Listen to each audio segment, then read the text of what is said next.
podcast de l'article de Aziz Bousseta publié sur lodigi.ma. L'auteur a intitulé son article « Comment le Marocain Brahim Sadoun a-t-il été libéré en Ukraine ?» Il commence son article ainsi.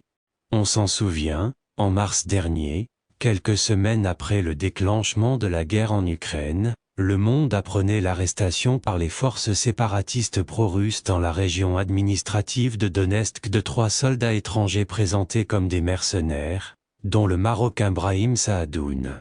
Les 3 hommes portaient pourtant l'uniforme de l'armée ukrainienne. L'auteur poursuit son article ainsi. En avril, le jeune Marocain était condamné à mort.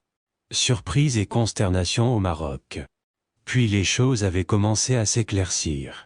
On apprenait ainsi que M. Sadoun était arrivé en Ukraine en 2017 pour y suivre des études en aéronautique, puis avait épousé une Ukrainienne avant de recevoir la nationalité du pays. Il ne pouvait donc être un mercenaire, mais un Ukrainien défendant son pays, dans les rangs de la marine qu'il avait envoyé à Marioupol où il a été arrêté par les troupes séparatistes pro-russes.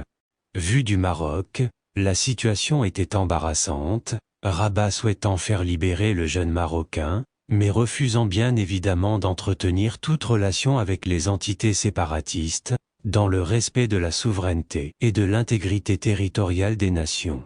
Il aura donc fallu l'intermédiation du prince héritier saoudien Mohammed Ben Salman qui, au nom des étroites et solides relations qui lient les 2 familles royales saoudiennes et marocaines, est intervenu pour obtenir la libération de Brahim Sadoun et de quelques autres prisonniers d'autres nationalités.